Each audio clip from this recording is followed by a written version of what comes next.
আইবুড়ো ভাত একটা মিষ্টি রিচুয়াল, ভালোবেসে আপনজনদের কাছ থেকে খাওয়া দাওয়ার দিন।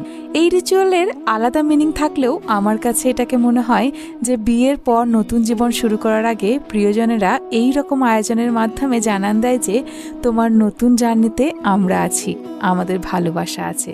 ঠিক সেই রকম ভালোবেসে আইবুড়ো ভাত খাওয়ানোর দিন আজ। স্বাগতা কলিগ হলেও আমার বোনের মতনই, যে খুব অল্প দিনেই বন্ধু হয়ে গেছে তার সিম্পলিসিটি আর ইনোসেন্সের মাধ্যমে। সাথে রয়েছে এই মজার মানুষ, আমার দাদার মতোই, ওরফে বিশ্বজিতের বন্ধু। এই দুজনই আজকের আয়োজনের কর্ণধার। এই ছোট্ট মেয়েটার রিকোয়েস্টে রেস্টুরেন্টের ওনার দাদা বানিয়েছে এই এত কিছু, যা চারজনেও শেষ হবার নয়। সবার মতো শাড়ি পরে ভালোভাবে সেজেগুজে খাবার সময় আমি খুব কমই পাচ্ছি। সেদিন অফিস থেকে বেরোতে হয়েছিল, তাই লাঞ্চ পিরিয়ডে। সেদিনের সেই ভালোবাসা মাখা মজার দিনটা মনে রাখবো আমরা সারা